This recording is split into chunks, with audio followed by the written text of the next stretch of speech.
Bom, sem intervalo mais, vamos juntos até o final, tá certo? Rabo de Arraia e você de casa, vamos conversando e mostrando para vocês isso.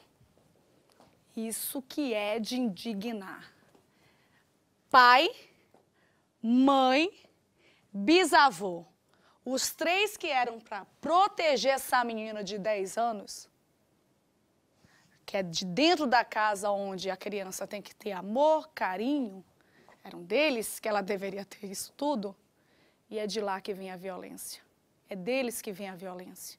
Essa menina teve que recorrer a um desconhecido, a um policial militar, porque ela não aguentava mais. Gente, uma criança de 10 anos. Ela chega numa igreja, entrega o bilhete para este homem com a frase: abusou de mim. Mas essa frase foi tão chocante para esse policial que foi muito fácil ele definir o sofrimento que essa criança está vivendo. Os abusadores, o pai de 43 anos, o bisavô de 81, esses aí, e a mãe que era conivente com a situação, que eu não sei te dizer nesse momento qual é o pior. E todos acabaram, sabe como?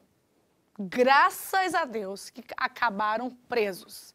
Agora, o pior de tudo isso, que além da menina de 10 anos, a irmã dela, de 8, também teria sido abusada. Nenhum dos criminosos foi preso em flagrante. E o Conselho Tutelar recorreu às varas da Infância e Juventude, que determinaram a prisão do trio e a retirada das crianças. Eu fico pensando, depois de tanto sofrimento, chegou o alívio para essas crianças. Mas o que vai ficar marcado no coração e na mente delas? É isso que eu não consigo entender. Põe no ar. O bilhete foi o pedido de socorro feito por uma menina de apenas 10 anos de idade. Observe o desenho. Nele, um rosto com lágrimas nos olhos. Na frase, abusou de mim, o desespero de quem há 3 anos sofria violência sexual cometida pelo bisavô de 81 anos e do próprio pai de 43. O pedido de socorro foi entregue a este policial militar em uma reunião de igreja. Eu, na realidade, interpretei que seria a criança estava tentando desabafar algo que estava acontecendo na vida dela. O quê? Por exemplo, o abuso que estava acontecendo já, né? Esse abuso, eu olhava para a criança, eu via que ela estava triste, cabisbaixa, ela não tinha atitudes de criança. O policial gravou um vídeo com a criança que deu detalhes chocantes sobre o abuso cometido pelo pai e o bisavô. É diferente se eu chego para um órgão e falo, ó, tem uma criança nessa situação, ou se eu mostro o vídeo da própria criança falando o que estava acontecendo com ela, né? Então aí eu conversei com essa criança, ela me relatou todos os fatos, o que estava acontecendo, quanto tempo estava acontecendo, aonde estava acontecendo. O caso foi levado para a delegacia de Pinhais, mas mesmo com o relato da menor, a Polícia Civil disse que, como não havia o flagrante nem mesmo provas, a prisão dos envolvidos não pôde ser feita. Os suspeitos continuaram soltos. O Conselho Tutelar recorreu à vara da Infância e Juventude. A promotoria expediu um mandado de prisão contra o bisavô e o pai por estupro de vulnerável e contra a mãe por conivência ao crime. O bisavô foi preso e encaminhado à delegacia de Araucária. Os pais da criança, que foi abusada, estão aqui, presos na delegacia de Pinhais. O senhor abusou uma vez? 2 vezes? Mas por que o senhor fez isso? Porque ela veio. Por quê? Porque Ela queria? eliminação. Se há uma acusação de que o senhor também estaria envolvido, como é que vai fazer para provar agora? Provar porque o que eu li hoje no que me passaram, dizem que faz 3 anos que eu abuso da minha filha. Sendo que só o ano passado eu trabalhei com a minha mãe na chácara, praticamente quase 5, 6 meses, eu ia na segunda e voltava na sexta-feira, só no final de semana. A minha esposa ficava em casa direto cuidando dos filhos. Ela começou a fazer o tratamento no comecinho do ano agora. Então, os outros tempos atrás, ela estava em casa 24 horas com eles. Como que eu ia fazer uma coisa dessa? Você como mãe, você não notava nenhuma alteração de comportamento das crianças em casa? Então, só depois que Meu avô foi parar lá em casa, que eu fui cuidar dele. Há quanto tempo ele estava na sua casa? Ele ficou 1 mês no total lá em casa. Você sabia que ele confirmou para nós agora há pouco que ele abusou 2 vezes da sua filha de 10 anos? Ele confirmou. Foi no carro do conselho que a mãe das crianças fez uma revelação surpreendente. No que eu mostrei o vídeo para ela, ela olhou para mim e disse assim: nossa, eu pensei que era só o bisavô que abusava. Então ela sabia. Então, naquele momento, ela gritou, né, que o velho tentou fazer com ela o mesmo que ele tinha feito com a de 10 anos.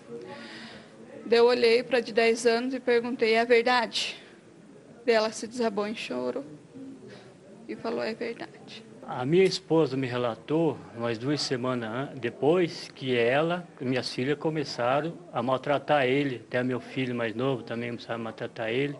Ainda a minha esposa falou para o William, você não pode tratar o avô assim, que é falta de respeito. Mas claro que nós não sabíamos o que era. Quando a minha filha falou o relato, eu perguntei, por que você não falou para mim? Por que você não gritou? Por que você não fez nada? A menina de 10 anos foi levada pelo Conselho Tutelar até o Hospital Pequeno Príncipe, onde foi comprovada a violência sofrida pela criança. Além do abuso, o PM que ajudou a menina fez outra revelação surpreendente das consequências dessa crueldade. Além de ter sido constatado o abuso crônico, que durante muito tempo estava ocorrendo, foi constatado que ela também estava com doença sexualmente transmissível. Então, não tem o pai alegar que isso não ocorreu. Eu não acredito no pai, não acredito no bisavô, e acredito nessa criança, e graças ao Senhor, nosso bom Deus, que ela está hoje livre disso e está segura, né, junto à justiça. A menina de 10 anos recebeu alta do hospital onde ficou internada por 5 dias. A irmã de 8 anos passou por exames para comprovar se também teria sido mesmo vítima de abuso. Mas o resultado não foi divulgado, já que o caso corre em segredo de justiça. As duas e outros 2 irmãos, um menino de 5 e um bebê de apenas 1 ano e meio, foram levados para um abrigo e estão sob a proteção da Vara da Infância e Juventude.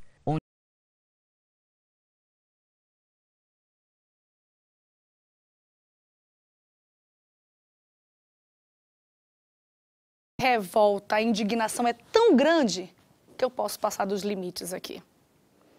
Mas não tem como a gente ter outro sentimento de ouvir uma mãe dizer: ah, mas eu achava que era só o bisavô. O pai, você vê, olhando para baixo, não encara ninguém. E o bisavô falar, ela estava de mini saia. As pessoas que eram para proteger essa criança de 10 anos. Esses 3 estavam violentando essa criança. Como é que vai ser a vida dela daqui para frente? Marcada por tanto sofrimento e violência dentro de casa. Mas graças a esse bilhete, que essa menina foi tirada, se é que a gente pode chamar isso de um lar, foi tirada e agora ela está em boas mãos. Tira, porque é melhor parar de falar, porque senão eu vou longe, viu? Olha, uma briga de trânsito termina com 2 pessoas feridas. Anderson, de 27 anos, e Gustavo, de 33. Os 2 começaram a discutir, porque um deles teria parado o carro. E olha, isso acontece muito, viu? Principalmente no trânsito de São Paulo, que a gente sabe... Por isso que eu digo, quando eu saio de casa, o povo fala assim, Fabiola, você se irrita com o trânsito de São Paulo? Você que veio lá de Manaus, que também não era muito diferente não, viu, minha gente? Você se irrita, gente, eu já trabalho meu psicológico. Já saio bem antes de casa e já sei que eu vou encarar. Então, o que eu faço? Coloco lá o som que eu gosto de ouvir, venho na manha, entendeu? Sem se estressar, não adianta se estressar no trânsito. E aí, isso acontece direto.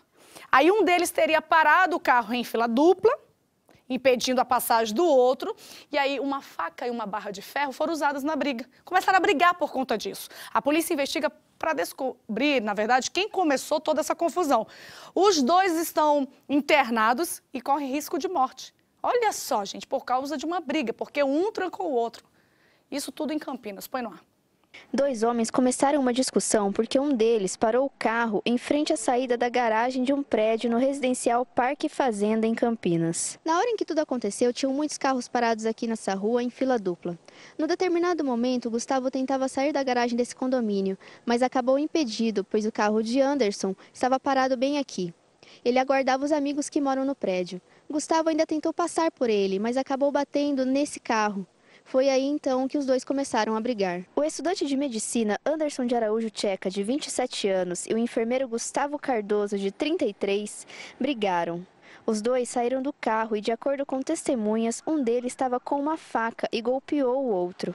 Uma barra de ferro de um carrinho de supermercado também foi usada como arma. As armas usadas no crime foram apreendidas. O caso foi apresentado na 2ª Delegacia Seccional de Campinas. A Polícia Civil vai tentar descobrir quem iniciou as agressões. Imagens do circuito de monitoramento devem ajudar nas investigações. Anderson e Gustavo foram socorridos e levados para hospitais da região. Tentativa de homicídio, mas fez averiguação. O fato está a esclarecer, para que depois seja encaminhado ao Ministério Público para tomar as devidas providências judiciárias. Presta atenção nesse caso. Rosilene, 49 anos. Antônio, 29. Se conhece no trabalho. Ele, segurança. Pode botar a imagem dele aí? Isso, estampa. Ele, segurança. Ela, auxiliar de limpeza. E aí o relacionamento dura pouco mais de um ano. Começa, né, aquela coisa maravilhosa. Sempre começa mil maravilhas. Só que depois o relacionamento já não vai ficando tão bom e ela resolve terminar. Antônio começa a ameaçá-la. E aí um certo dia a filha de Rosilene chega em casa e encontra a mãe morta. O ex-namorado é o principal suspeito e está foragido. Pode encher a tela. Enche a tela. Esse aí está foragido. A polícia já pediu a prisão temporária dele.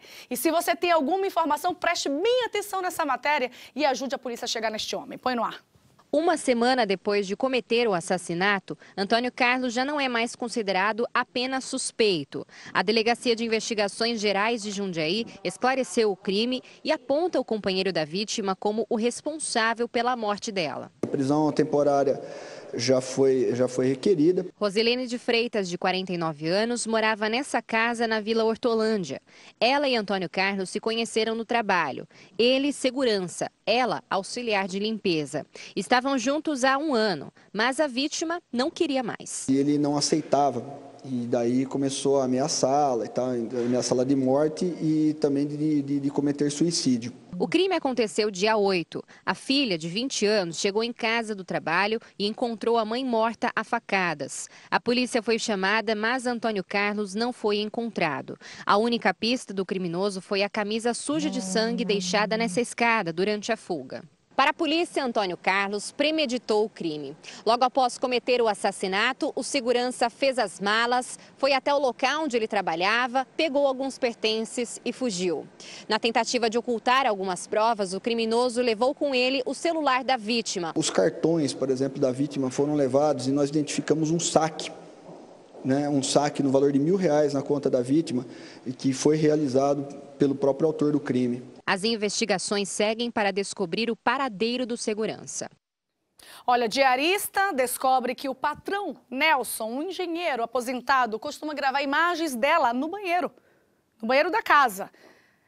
Olha aí, as imagens que ele teria gravado e ela, lógico, sabe o que ela fez? A vítima acha uma câmera e questiona o patrão. Nelson diz que tem prazer em ver as imagens dela nua. Nelson oferece dinheiro para que ela fique quieta, não fale nada, mas rapidamente ela pega aí o pendrive, gente, a vítima consegue pegar esse pendrive e sai correndo para a delegacia para denunciá-lo. Nelson será chamado e deverá depor nos próximos dias. Nossa equipe tentou falar com o engenheiro, mas ele não quis se pronunciar. Lógico, vai falar o quê? As imagens da diarista já estão com a polícia, veja. Essas imagens foram gravadas no apartamento deste homem, Nelson Martins, de 66 anos. Repare, ele aparece no início desta gravação. A câmera escondida foi colocada no banheiro. O objetivo? Filmar empregadas domésticas que trabalham para ele. Neste outro vídeo, é possível ver uma funcionária. A gravação tem que ser interrompida aqui. Esta mulher é uma das vítimas. Ela esconde o rosto. Tem vergonha do que aconteceu. Tipo, tem um trauma, acho que pro resto da minha vida, porque é difícil, né? Nelson era um homem tranquilo. Nunca demonstrou nenhum tipo de desrespeito com ela. Ele era super legal. Não levantava nenhuma suspeita? Não. Segundo a empregada doméstica, tudo acontecia assim. O Nelson falou para ela, olha, aqui tem um quarto, tá? Que esse quarto é para você ficar à vontade, para você se trocar. Do lado aqui também tem um banheiro, você pode se trocar ali. Fica à vontade, porque a casa é nossa. Ela falou, tá bom. Ela não sabia, mas o Nelson colocava diversas câmeras no quarto e também no banheiro. Câmeras que filmaram ela se trocando. Mas como a empregada doméstica descobriu que estava sendo vítima do patrão, ela foi até o banheiro e aqui ao lado do vaso sanitário ela viu algo diferente que chamou bastante atenção. Ela falou, ué, aquilo não é do vaso, o que é aquilo ali? O que ela fez? Ela veio, puxou aqui por curiosidade e viu que era uma caneta. Ela falou, mas uma caneta? O que essa caneta está fazendo ali?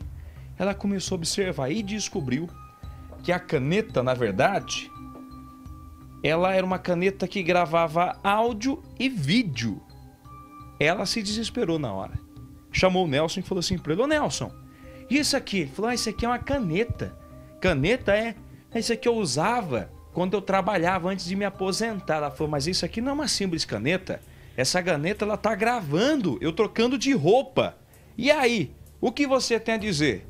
Segundo a empregada doméstica, o patrão nessa hora ficou branco como uma folha de papel.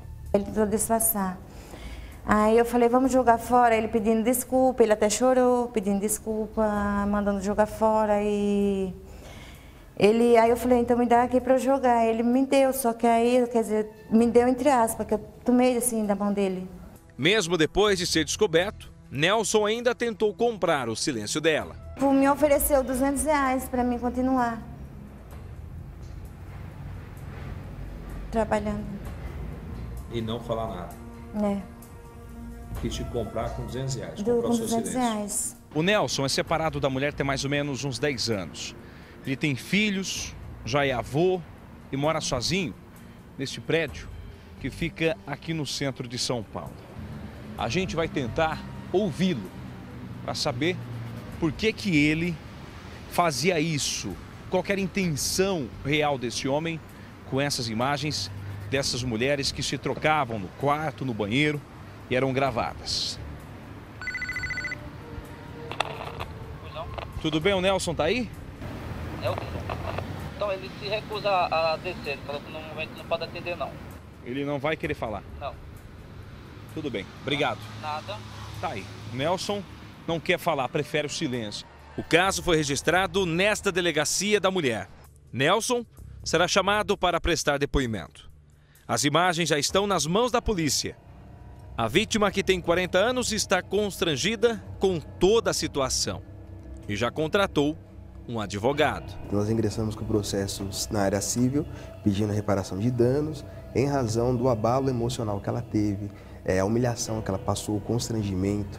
E isso, efetivamente, o Poder Judiciário, com certeza, vai nos auxiliar. É uma contravenção penal, perfeito. E dessa contravenção penal, logicamente, tem várias acarretações.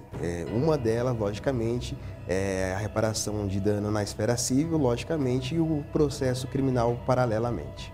A vítima acredita que ele gravou outras mulheres e que essas não são as únicas imagens.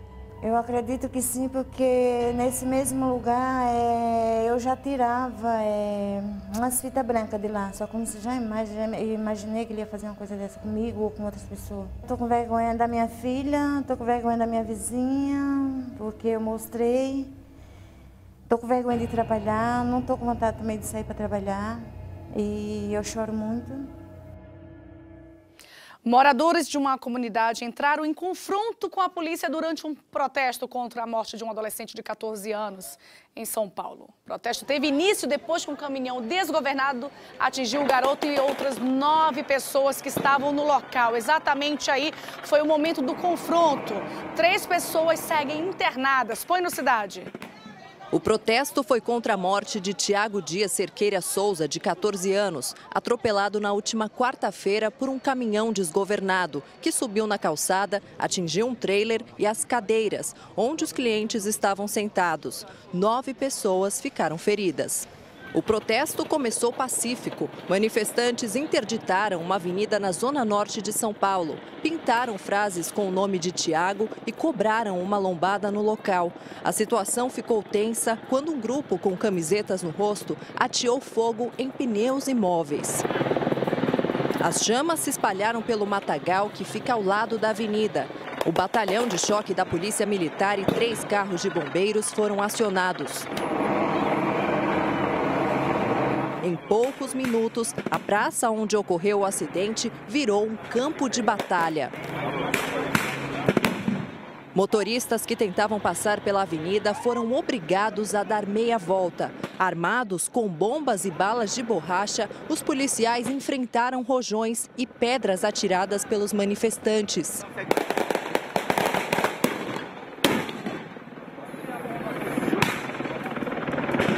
Caçambas de lixo foram tombadas e incendiadas. Cinegrafistas e jornalistas tiveram que se abrigar. Um policial carregava caixas de papelão com mais bombas para enfrentar o grupo. O helicóptero Águia da Polícia Militar acompanhava e passava informações sobre a movimentação do grupo, que em vários momentos provocava os policiais. Rapazes com pedaços de madeira nas mãos corriam para fugir da polícia. Uma bomba atirada pela PM foi jogada de volta por um manifestante. Segundo a polícia, um ônibus foi incendiado e os outros retornaram para a garagem. Depois de quase 7 horas, o confronto acabou. Ninguém foi preso e não houve feridos. O laudo preliminar da perícia feito no caminhão deve ficar pronto na próxima segunda-feira. As vítimas do acidente e o motorista também vão prestar depoimento na semana que vem. Agora, olha essa história real que eu vou te contar. Já ouviu falar assim, ó, nossa, ela está dormindo com o inimigo. Geralmente a gente fala assim, mas nesse caso é isso mesmo. Você vai já entender, ai, rabo de arraia, o que você está falando? Você vai entender. Clayton, que é técnico em enfermagem, acaba de ser indiciado por supostamente tentar matar a mulher Jumara. Olha só, enquanto ela estava internada na UTI, o crime aconteceu dentro do hospital, com medicamentos desviados da rede pública de saúde. A equipe médica percebeu que durante a visita de Clayton, o quadro clínico da mulher piorava. Toda vez que ele ia visitá-la, ela piorava. E as primeiras provas foram encontradas no banheiro onde a vítima estava internada. Eram seringas contendo medicamentos de uso restrito. Os exames comprovaram o uso desses remédios. A casa de Clayton, a polícia encontrou cartelas de remédios e dezenas de materiais médicos furtados do Hospital Municipal São José, onde o suspeito trabalhava. Clayton, de 46 anos, pode encher a tela, 46 anos, aguarda agora a decisão da Justiça em liberdade. Ele ficou casado com ela, com Jumara, por 13 anos. Põe no ar. O caso aconteceu quando Jumara Jumachame, de 46 anos, estava hospitalizada. Em depoimento, integrantes da equipe médica relataram desconfiar do marido dela, porque sempre que ele fazia visitas, o quadro da paciente piorava. A investigação durou mais de 1 ano, até que a polícia encontrasse elementos suficientes para indiciar Clayton do Canto Luxo, de 45 anos, por tentar assassinar a esposa, com quem era casado há 13 anos. As primeiras provas que podiam indicar um crime foram encontradas dentro da unidade de terapia intensiva, onde a vítima estava internada em um hospital particular. Eram seringas como esta, contendo um medicamento de uso restrito em centros cirúrgicos. Exames comprovaram a aplicação de alfentanila, um remédio forte usado em anestesias gerais. O prontuário médico, incluído no inquérito, confirma que o medicamento não foi receitado à paciente, ou seja, aplicado de forma criminosa. A quantidade das seringas, que foram 2 seringas de 10 e uma de 5, segundo os médicos ouvidos essa semana, são mais do que suficientes para provocar a morte de quem quer que seja. Na casa de Clayton, a polícia encontrou cartelas de remédios e dezenas de materiais de uso hospitalar. Além de tentativa de feminicídio, o homem foi indiciado por peculato. O inquérito foi entregue à justiça, Mas a polícia segue trabalhando no caso. A suspeita é que mais envolvidos podem ter colaborado com o crime. Um homem é assassinado em casa na frente dos 3 filhos. Segundo a família da vítima, Marcelo foi morto pela esposa Damiana. O casal ficou juntos por 10 anos. A princípio, era um relacionamento tranquilo e sem queixas. Damiana gostava muito de sair. Ela deixava os filhos em casa com o marido e ia para os bailes da cidade. Marcelo apenas reclamava com alguns parentes. Mas dias antes do crime, houve uma reclamação. Põe no ar.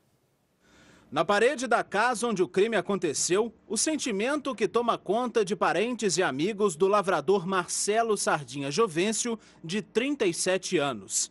O tempo leva a tinta e as lágrimas dos parentes da vítima. Marcelo foi assassinado na casa em que morava. A suspeita é a esposa de Marcelo, Damiana de Souza Peçanha, que à época do crime tinha 27 anos. Foi ela que fez. E ela pegou ele na traição, quando ele entrou dentro de casa. Ela fez isso. O crime aconteceu na casa em que Damiana e Marcelo moravam, na frente dos 3 filhos do casal. Maria José conta que depois do assassinato viu os sobrinhos apenas uma vez. O mais novo deles, de apenas 2 anos de idade, lembrava de tudo e contou à tia detalhes do caso.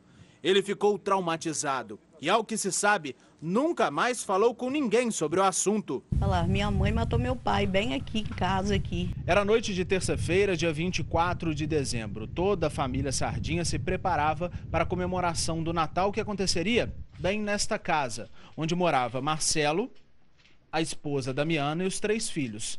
Os parentes do Marcelo viriam até aqui para a comemoração do Natal. Só que essa festa se transformou numa grande tragédia. Bem aqui, atrás desta porta, foi onde Marcelo foi assassinado. Segundo relatos de parentes, colhidos também pela Polícia Militar, pela Polícia Civil e algumas testemunhas, Marcelo havia saído de casa para comprar algumas coisas para o jantar de Natal. Damiana ficou esperando o marido bem atrás dessa porta. Aqui, a porta está fechada, mas por dentro, pela janela, a gente consegue ter uma noção da sala. Damiana ficou bem lá ao fundo. Pegou uma faca na cozinha, no cômodo bem ao lado, escondida atrás de uma cortina, esperou o marido chegar. Quando ele chegou, o homem já foi atacado com uma faca.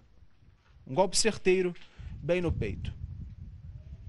O Marcelo, ainda com resto de vida e força, veio correndo e parou bem aqui, ó, neste buraco.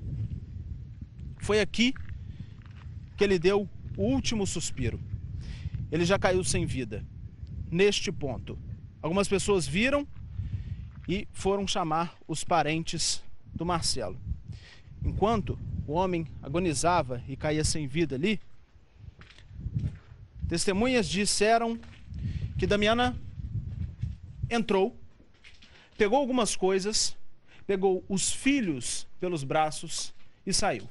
Fugiu naquela direção, rumo à casa de alguns parentes. Esta outra irmã de Marcelo, que é madrinha de uma das crianças, sofre com a saudade. Ela garante que Damiana agiu de caso pensado. Isso porque quando ela foi até a residência após o crime, não havia mais nenhum pertence da mulher no local. Ela já havia retirado todas as roupas dos armários. Quando fugiu, levou apenas a bolsa. Deixou até mesmo alguns documentos pessoais, como carteira de trabalho e de identidade. Ela fez tudo planejado. Por que você acha isso? Porque como foi. Porque ele entrou dentro de casa, ela deu uma facada só, diretamente no coração, entendeu? Para mim, ela estava planejando tudo isso. Nas fotos, um casamento feliz. Nas festas dos filhos, os registros escondem qualquer tipo de problema e discussão. As crianças sempre alegres. Os registros são poucos, apenas algumas lembranças para a família destruída na noite de Natal. Mas qual seria a explicação para a atitude de Damiana? Ela agiu realmente sozinha? O Marcelo e a Damiana tiveram um relacionamento, um casamento por cerca de 10 anos. Juntos tiveram 3 filhos, um de 2 anos, um outro de 3 e uma menina um pouco mais velha de 5 anos. Segundo parentes do Marcelo, todo o relacionamento foi tranquilo. Eles não tinham nenhum problema, pelo menos aparente. O Marcelo nunca havia reclamado da Damiana para os familiares.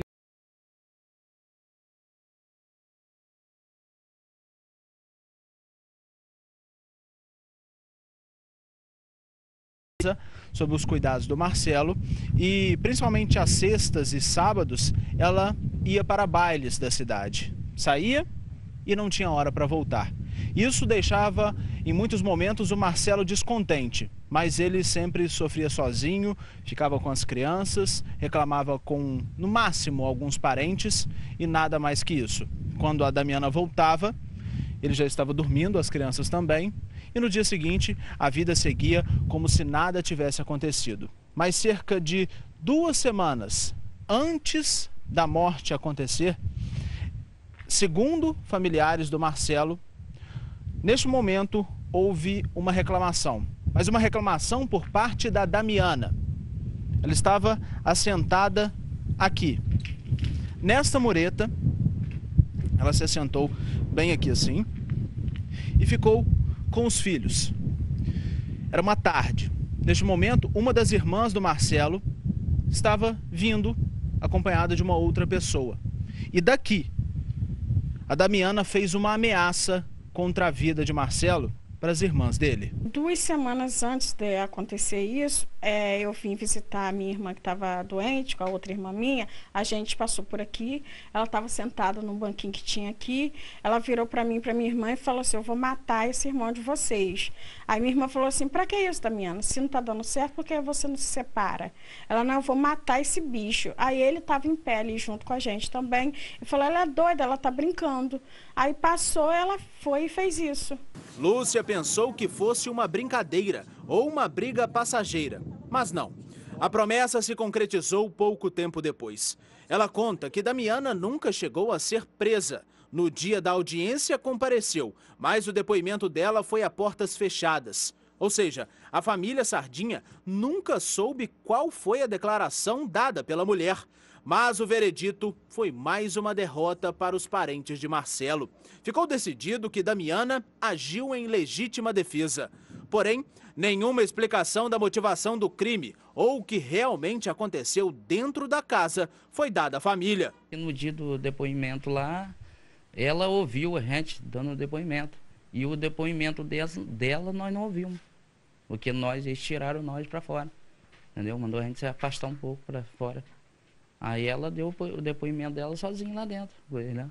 As irmãs do Marcelo, desde o dia em que ele foi morto, tentam a todo custo visitar, ver, cuidar dos 3 filhos dele. Só que a Damiana desapareceu com eles e quando essas irmãs do Marcelo vão à casa da mãe da Damiana, que hoje já se mudou também, para evitar qualquer tipo de contato, ela nega que saiba onde a filha e os netos estejam. Por isso o sofrimento da família. Além de terem perdido o Marcelo, depois de tanto tempo, sequer conseguem visitar, ver os 3 filhos. Eles passaram 3 anos e a situação continua a mesma. Nenhuma notícia do paradeiro e de como estão essas 3 crianças. As camisetas foram feitas em sinal de protesto e luto. Maria José, Edmar e Lúcia. Todos buscam na justiça a revisão da sentença.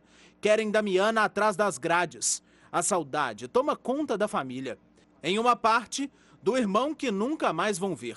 De outro, dos sobrinhos que estão longe da família.